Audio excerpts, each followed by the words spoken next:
Hey, good morning, everybody, and welcome to another episode of The Unlock Show. I'm your host, Tracy Wilson. It's a pleasure to be here with you guys today in my brand new studio. So some of you might notice that the background is a little bit different today.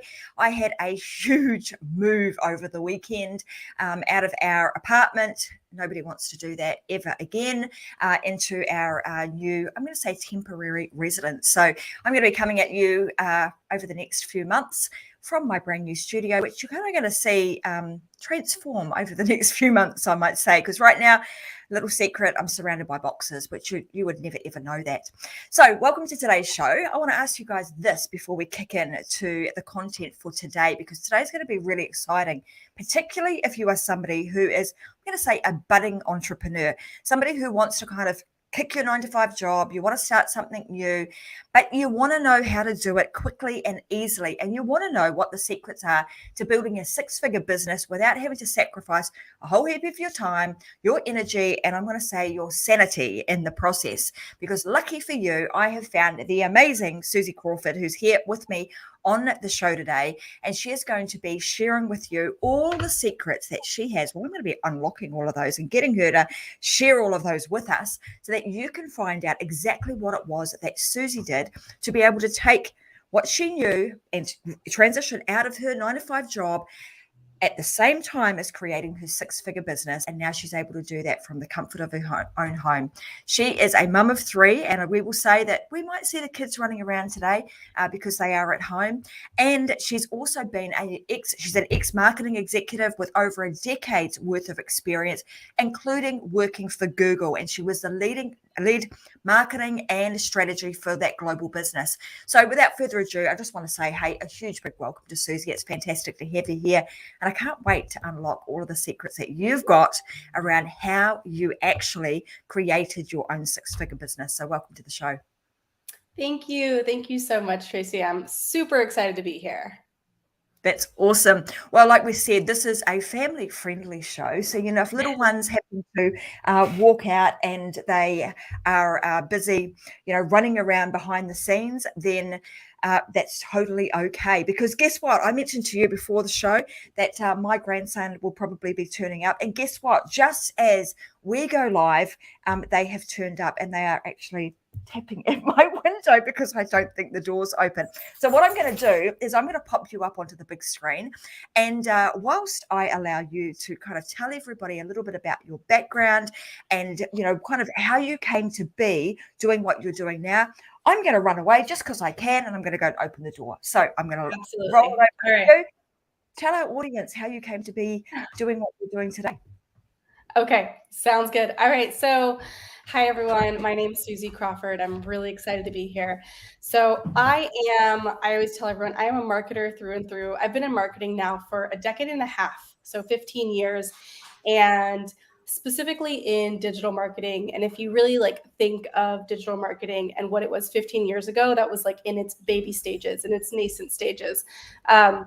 And I got exposure to, the online advertising world really early in my career, but also really early on before online advertising became what it is now. And it intrigued me really from the beginning. It's incredible, learning marketing at such an early stage in your career, because truly what I believe is that marketing is 99% of what makes a business. You really can't have a business without having strong marketing. So I started as an agency. I then left and got my MBA from UCLA. And from there, I went and worked at Google for about 7 years. And while I was there, it's when I had my 3 kids. And I actually started my own business on the side while working full-time, a very demanding job. When I was at Google, I worked with some of the largest brands that you know of and likely use today, and built their marketing strategies and advertising plans for 9-10 figures, and really gained a lot of exposure into how a successful business markets. And what I learned early on is, if you can learn strategy and not tactics, you'll be successful. So the same strategy that big businesses use is really the same strategy that a small business should use. And not enough people are told that. A lot of people think that, well, because I'm a solopreneur, because I am, a one-person, a one-woman show, it's going to be totally different. I have to do things differently, but that's not the case. And that's why I started my business. So I started an agency while I was working at Google. And that's what I was able to grow to 6 figures very, very fast. The agency model is one that I really believe in to this day. And I'm a big, big believer that if you can that anyone can successfully grow an agency business to 6 figures and not work as much as you think you'll have to work. So today, what do? I actually still run a really successful marketing agency, and I also own a coaching business where I teach women how to do the same. I teach them how to launch their business and scale to go from freelancer to CEO of a 6-figure, multiple 6-figure, and I even have some 7-figure clients running their own agencies. What a really interesting, background story, and having started, right from the grassroots, and then being able to work for a company like Google and actually seeing from the inside what a massive company does to be able to market themselves, and then working on, strategy and tactics inside a company like that, and realizing that, hang on, even for a huge corporate company such as Google, the sorts of things that they are doing actually apply. Even if I were to go out and be a one woman, one man band, on my own, freelancing or starting my own agency, I can apply those same kind of strategies in my own business. And it's really, and I agree with you, one of the things that a lot of people don't talk about is the strategy piece, because that strategy piece is, once we understand and we know what to do, you can apply that to anything. And then on top of that, you can layer on the tactics and do some fancy stuff from there. So let's talk a little bit about, like, at the time you were working for Google, obviously having 3 children, trying to bring them up, juggle a really demanding job. And then, oh my God, go get a little bit crazy and decide that, how about I just, carve out some more time in my day to start this side hustle or this business on the side. How did you actually do that? Because I know there's a lot of listeners out there that are like, I want to do that, but where the heck am I going to find the time to do this without sacrificing time with my family or, sleep? Yes. So what did you do? So full transparency, when I did start it out, it was rough because I knew I always wanted to be an entrepreneur. I always wanted to start my own business.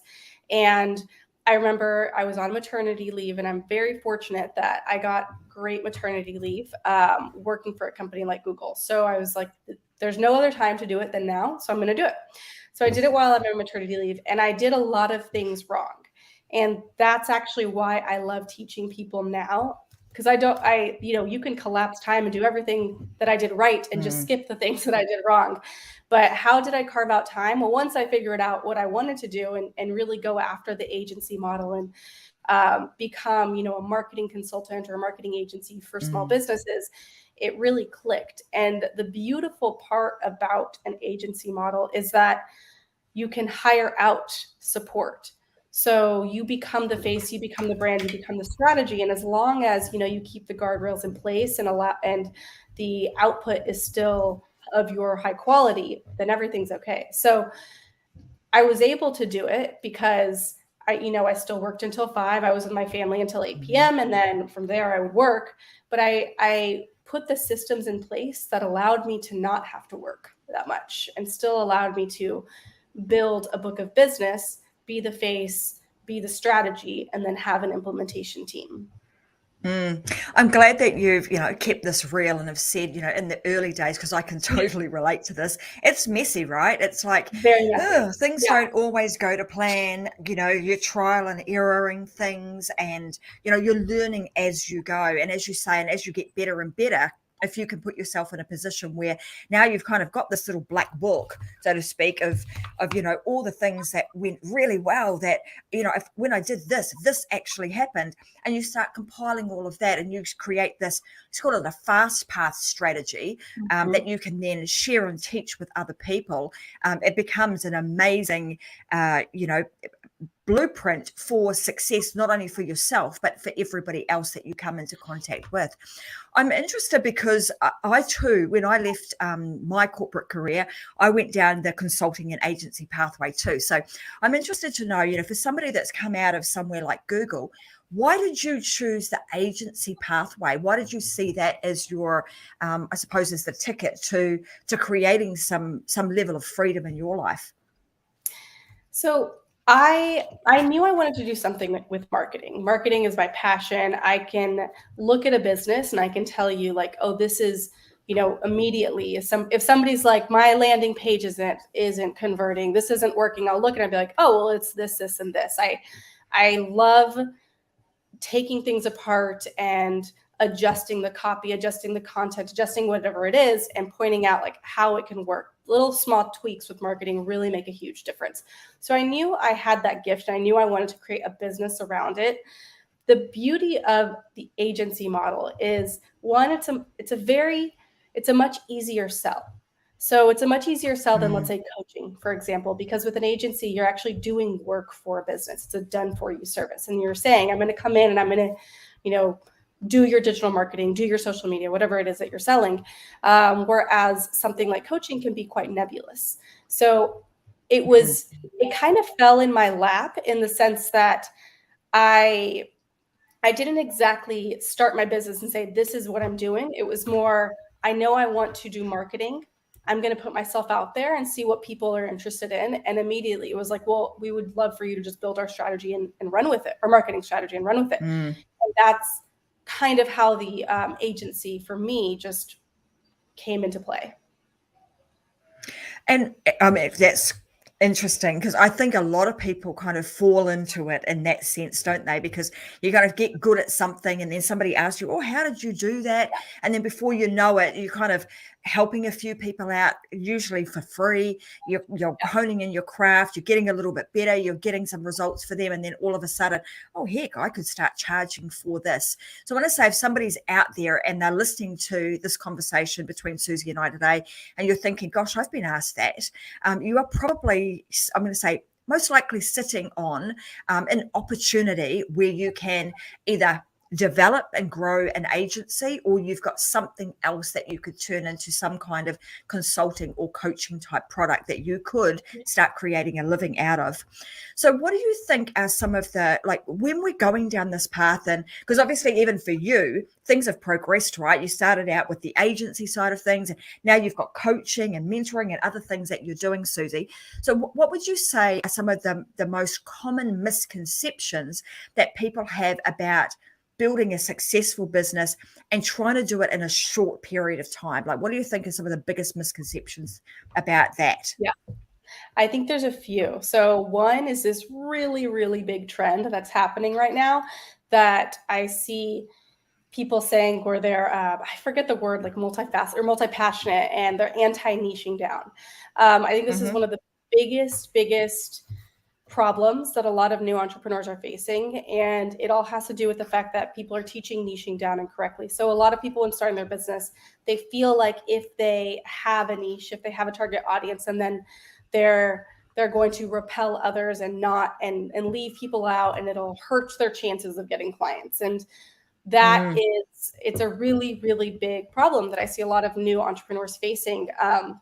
And niching down, really all it is like understanding, the pain points of your clients, understanding, how you can help them. It doesn't have to be like, I only work with women that are 30 and live in Minnesota and, have 2 kids.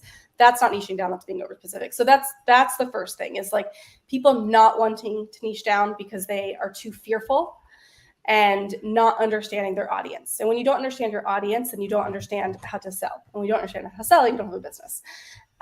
So that's the first thing. And then the second thing is, a lot of people don't focus on like the systems and the streamlining and like the very unsexy stuff, right, in the beginning. And what happens here is you become the bottleneck in your business. When you don't put things in place like SOPs and all the things that nobody likes to do, right? Nobody likes to do that, but it's what allows us to scale. When you don't do that, then there's a ceiling to your business. You're one person, right? So if you as one person you only have so many hours in the day, and you don't do this, then you can't scale. And I think there's two really big, I call fads happening, especially honestly in the coaching space.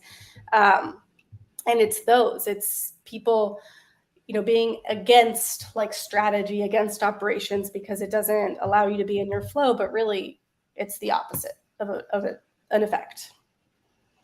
Well, it's the means to the ends, isn't it? I mean, if you don't create these things that you're talking about, you're forever going to be it might be fun to be in the creation mode, but you're always going to be there. And it's going to be very difficult for you to be able to onboard any new team members, outsource anything, create leverage and scale in your business, which is what you want to do if you want to continue.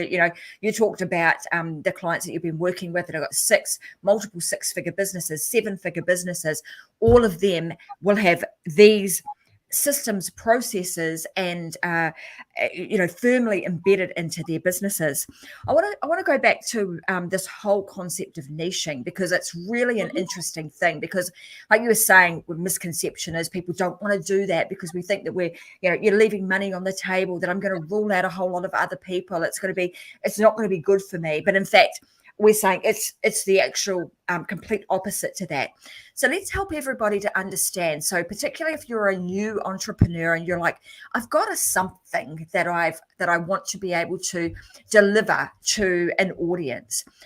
What sort of things can somebody do to start really niching down and getting focused so they understand intimately who their audience is and what they actually what the big problem is and how they solve that problem for that audience? Yeah. How do you recommend people do that? So the first thing that I always tell my clients is your audience is way more important than you are in your business. Like, you need to get to know your audience like they are your best friend. And like some of them might become your best friends, right? Like, you really need to get to know them. And what you need to do is understand emotions. And you need to understand I call this like the hell and the heaven. The hell is your audience before they work with you or before they consume your product, your course, whatever it is that you're selling. And then the heaven is after. Heaven's after they've worked with you. Your offer is that bridge between the two, whatever you're selling. So what do they need to do? They really need to understand first the hell. They need to understand, what are they experiencing? What is the audience experiencing before they buy from you? Like, what are their pains? What are their fears? What are, like, when they wake up in the morning, what are they stressed out about? What keeps them up at night? What actually makes them sweat? Why are they what really, really affects them? And, if I'm trying to think of an example of a business, but a lot of people think give me a business, give me just any business. Oh, well, let's talk about a hairdressing salon. Let's Perfect. go there. Hairdressing salon. So a lot of people, most hair salons are going to sell, we cut beautiful hair. We do balayage, we do highlights, we do all these things. And if you come Wednesdays at noon, you'll get a discount. That's how most people market. But the problem with that is you are marketing tactics. You're literally marketing just things. That's not what people care about. What is the hell? The hell is, well, I wake up and I am staring at myself in the mirror. I don't like how I look. I am trying to use this curling iron. I don't even know how to use it. My hair's frizzy. I don't know how to make the curls actually look good, or my highlights look down my, in the middle of my hair, and I don't feel sexy. That's the hell. It's not that I just need a haircut, And then the heaven is so much more than, well, now you have a haircut and you got it for $50 off because you came in at the right time. It's, how do they feel? How do they actually feel when you turn the salon chair and you look at the mirror and they blow dry their hair? Does the salon have champagne that they give them while they're it's all of those things that really evoke emotion. I love that you brought hair salon up, right? Because it's a hair salon. It's not like it's a wedding. We're not marketing a wedding. It's something so simple that people do every single day. But yeah, it does. It evokes emotion. I'll give you another example if it's okay. Yeah, go for it. Think of water bottles. I gave this recently in one of my just like coaching calls, because a great example is I saw a commercial, and I think it was Fiji water. And they were showing the water bottle like in this beautiful, like, I think it was in Fiji, like they were showing it, or a place that looked like Fiji, like waterfalls and all, like this beautiful scene. What they could have done was just shown it like, somebody drinking and being like, Fiji, it looks pretty, it's all this stuff. But they showed these like people hiking and like super thirsty and drinking this water. Like that commercial evoked emotion. And they didn't need to do it like that. But it's those things that really, like, truly understanding marketing psychology, and what your audience, your ideal client is feeling before and after, is how you niche down. That's defining your niche. It's not really the traits. And what's interesting, if I go back to the hair salon one, and I think about myself, you go to the hair salon, you spend a whole lot of money there. You walk out of that salon and you look $1 million. You get home, you jump in the shower, maybe it's a day or two later, and you're actually washing your hair. And then all of a sudden you're looking like a drowned rat again and wondering now, how the heck do I get my hair to look as good as it did when it walked out of the salon? I think for a lot of women these days, it's like, how do I now do that over and over again and recreate what a professional has recreated, what the professional created for me in the hair salon? Now, how can I do that at home? And so when we start thinking about, like you're saying, we're thinking about the challenges, the frustrations, the pain points that our audience has, that hell that they're in on a day-to-day. How do we take them out of that, build that bridge that takes them to, now they're in the heaven, land of heaven, where everything is just as they want it. It's as they envisioned it, as they aspire it to be. So when we're thinking about this and we're building that bridge, now we can start thinking about, well, what kind of bridge, and what will that, and niching down, what does that actually look like?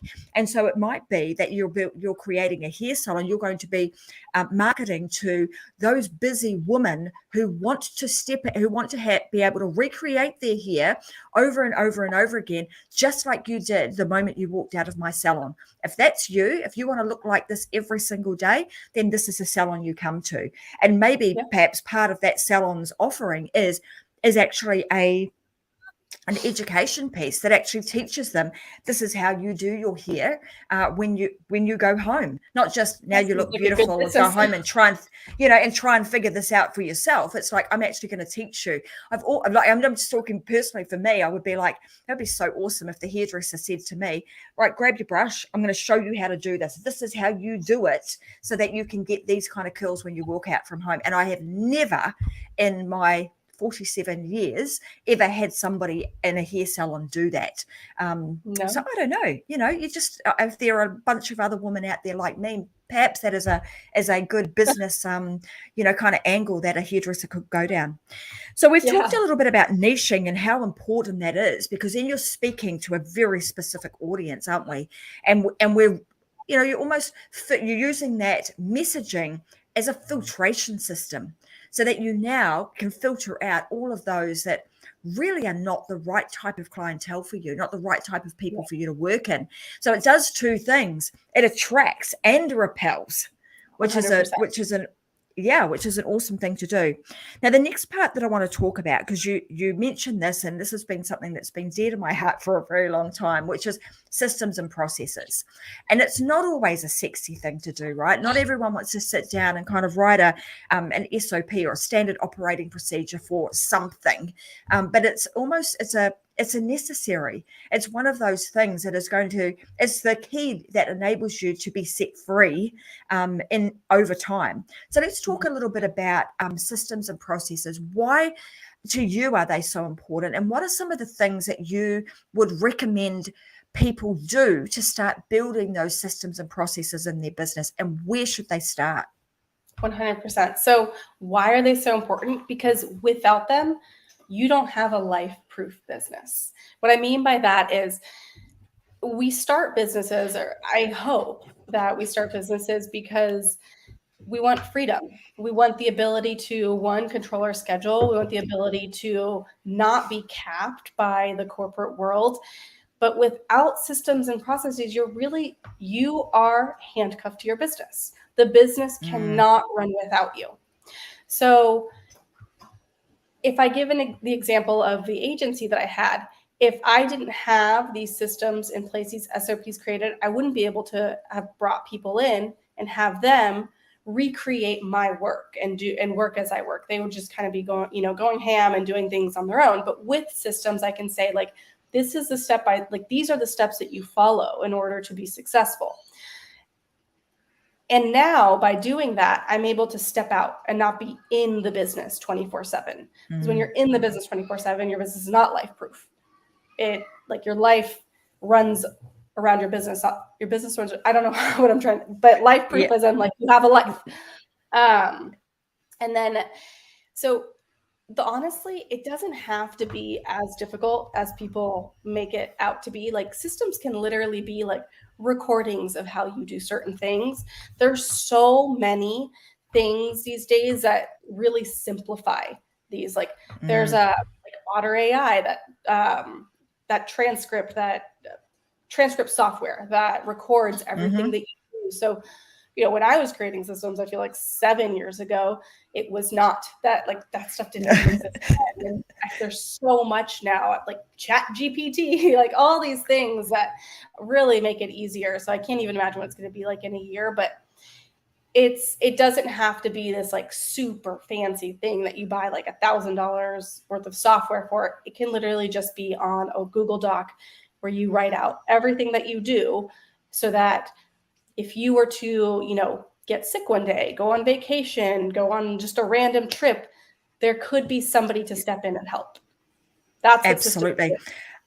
And I'm so pleased that you've actually brought this up because, ChatGPT is one of those there's a topic that everybody's talking about right now, right? However, I think in the history, so you've been, doing this for a decade or so, me too, and in the early days when we started out, everything was kind of learn as you go, manual, we had Word documents, you had your good old pen and paper, and you would literally sit down and write out these things and put them into a Word document and then into some sort of system online that you could share with others. Nowadays, there are so many tools and AI platforms out there that are actually there that can help us.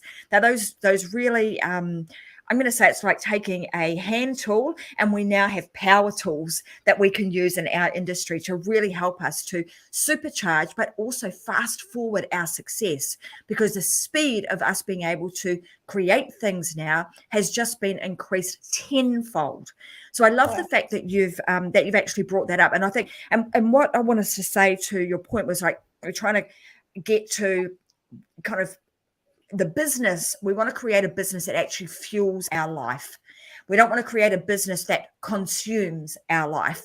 And with these systems and processes and having those in place, you start to build something that is sustainable and profitable over a long period of time. And you're creating something that fuels your life instead of consumes it. So I like the fact that you've talked about those couple of things. Now let's go here. So let's say somebody wants to start their own business, but they're a little bit afraid. Where would you tell them to start? Like, at the moment, they don't really have any clue what they're going to create. They've got no niche. They don't know who their target audience is. They just know that they've got some skills. Where should they actually start with this? So I'm working for Google, for example, and I'm wanting to start something else. Or I'm working at a hairdressing salon and I want to create some other kind of lifestyle business, let's call it that. Where should they start? The first thing I would do is, honestly, first think of, what do you want to do? Like, what are you good at?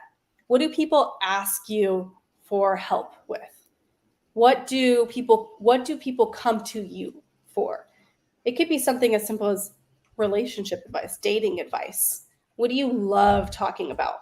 That's going to help you narrow down, because you shouldn't start a business doing something you hate, right? There's no point to that. You want to love what you're doing. We have one life. We're on this planet for one life. We need to love what we're doing. So think of what you like to do. It doesn't have to be this complex thing. It doesn't. But think of what you like to do, and then think of, would people pay for it? And then just start. And you don't have to quit your job. I feel like most people, more I think in like the tech startup world, they're like, if you don't quit, you're not all in. No, I don't believe that at all. Some people have mortgages and 3 kids, and we have bills to pay. So I never tell my clients to quit, because then you're also in a very scarcity mindset. So you don't have to quit, because you can do things on the side. You can test what you like. You can test what works. And when you're ready, you can go all in. And you can even go all in as a side hustle. You really can. That's interesting, because you're right. A lot of people would say, now that you've made your decision, you cut, burn the boats and just go all in on this. And I would agree with you in the sense that really can put a lot of pressure on people right from the get-go, because they're thinking about the mortgage they've got to pay, the food they've got to put on the table, the kids that they've got to clothe, all of these things that they've now put themselves into stress mode over, because now we have to grow this business, rather than keep my 9-to-5 job, do this on the side, create a bit of momentum, test and measure, still keep the day job and the paycheck coming in, so that you can pay the bills and take the pressure off yourselves until such time as you've built this up, and then you can let the day job go. Once you realize that you're actually in on something that you really, really want to do, that you truly are passionate about. I think that's a great advice, and it's advice that has been gone begging for a long time. People have said just go all in and burn the boats, and because then it forces you to have to do it. But if you're not the kind of person that can just go all in and is able to deal with the pressure that comes with an all-in, let's call it, strategy, you'll get to the point where you will be all out Yes. of money, all out of time, all out of energy, and you don't ever want to get to that point. So I think that's great advice to say, kind of start something on the side. Now, and I'm just thinking back to when I first started. Let's talk a little bit about, for those that want to start something on the side, how should they go and get their first few clients? Because we're talking about kind of 90 days. We've got a 3-month period where we want to try and get us to a point where we're now got a 6-figure business. So we've got this in our head. Where do we get our clients from? How do we get them? So it's obviously going to be really dependent on industry, but what I always tell people is start with the lowest hanging fruit. So whenever you're in any stage in your business, when you're looking for clients, you always want to try to find people that are problem aware. So people that are aware that they have a problem that you're going to, sell them a solution for. But the lowest hanging fruit actually has another component. Someone that's problem aware and someone that's solution seeking. So they're already out there looking for an answer, and then you come in. So ways to do this, let's say you are a marketing agency, social media manager, and you are looking for your first clients. Look on job boards. And you're not necessarily applying for the job, but if a company, let's say a restaurant or a local business, they're looking for somebody to handle their social media and they're already on Indeed or any sort of job board, they're problem aware. They're aware that they need social media help, and they're solution seeking. They're already in market. So it's not that you have to apply to the job to work for them, but you can actually reach out and say, and leverage that job posting. Say, I came across this and this is what I do. I'd love to open the conversation, blah, blah, blah. Another way to do this is outside of, job boards is, networking. So if somebody is at a networking event and they're, let's say it's a marketing networking event where people can find marketers, they're solution seeking. If somebody's already advertising, that means that they're already, they're problem aware. They know that they need help. That's why they're advertising, and they've already found a solution, but maybe it could be better. It's a great way to reach out and say, like, I saw your ad and I thought it was great, but I wanted to, let you know that blah, blah, blah. It could be better by this. I'd love to open the conversation. Those are the easiest first clients to land. And it's actually how I landed my first clients when I had my agency. Awesome. And I'm thinking back now to when I first kind of started in this space too. And the other thing that worked particularly well for me was like partnerships and collaborations. So if I think back to, the early days and when I left my banking career and started doing some consulting, and I was writing business plans and strategy for companies. And that's what I wanted to do. And what I realized was that at the time, there were a lot of migrants coming into Australia who were wanting to start their own businesses so that they could get the visa status to be able to stay in the country. So what I realized was that they needed business plans written, right? So where did I go for that? I was like, well, who else has that audience? So when I thought about the audience that I wanted to serve, who else has that kind of audience? And so this is one of the strategies that I also share with a lot of my students, is to think about where can you go and make a relationship with somebody who already has this audience congregated somewhere.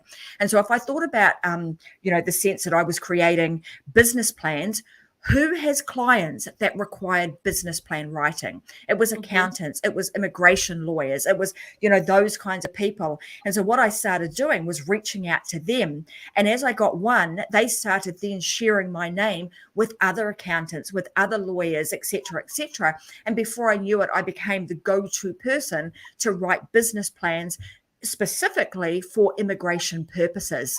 And I got really, really good at that and ended up with an inundation of business plans that I had to write on the regular basis. And I didn't have to really do any marketing as such, because the lawyer and the accountant was actually doing all the selling and their marketing for me. So that was another great way to be able to kind of start off and kickstart your business and use other people's audiences as a referral source. And also by doing that with with an audience that, like a lawyer or an accountant, people going there have already got money. They know if they're going to an accountant or to a lawyer that they're usually going to have to spend a fair bit of money. So the mindset there is, I already have to spend a fair bit of money with the lawyer or with the accountant, and whatever they recommend to me is not going to be cheap. So now all of a sudden I was able to position my product at a much higher level than if I was just to go out and try and market to the masses. So that was another way, that I found was really useful in starting, when I was in the early days starting out, I was able to do that. And I found that worked particularly well and got me to six figures really, really quickly. Yeah, that's a great strategy. Yeah, so we've just given like 3 big strategies of ways that, if you're thinking about, I want to get out there and I want to start my own business. I mean, those are 3 great ways that are proven, that are tried, true, tested, and proven to work. And you could start that tomorrow. In fact, you could get off the show today and start doing that, as a result of today's show. What are some of the other, like nowadays, what are some of the other marketing strategies? And I want to ask particularly, because I know people are going to go, you should have asked her about Google. So let me go here, because we talk, from an advertising standpoint, a lot of people are thinking about TikTok and Facebook and Instagram ads. But I want to talk a little bit about, the Google advertising. Like, can you shed any light on that? And is that something that, small business owners should really be considering in their mix of advertising strategies and tactics? Yeah, absolutely. So there's 2 platforms, right? Because Google also owns YouTube. So when I think of Google advertising, it really comes into 2.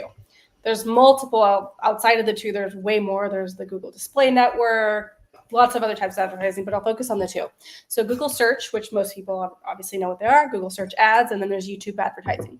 So both are massive and give you massive amounts of reach. I am a big, big, big proponent of digital advertising. I do it myself. I teach it, and I think every business should leverage it. When it comes to which platform, it is going to be so dependent on the industry, because again, what doesn't matter is what you want to do. It's where your audience is. So if your audience isn't on YouTube, if your audience isn't on TikTok, if they aren't on Pinterest, then you don't go to those platforms, but you go to where they live. The one thing is that everybody's on Google. So Should a small business use it? Yes, but you need to use it smartly. Just like with every advertising, there are so many people teaching it incorrectly, and there are so many wrong ways to do it. And you can lose a lot of money if you don't do it correctly. So you do have to be smart about it. You have to understand it. And it isn't something that you learn in 10 minutes, unfortunately, but it is a very, very, very powerful way to grow a business. And I'm a very big believer in small businesses leveraging the power of advertising.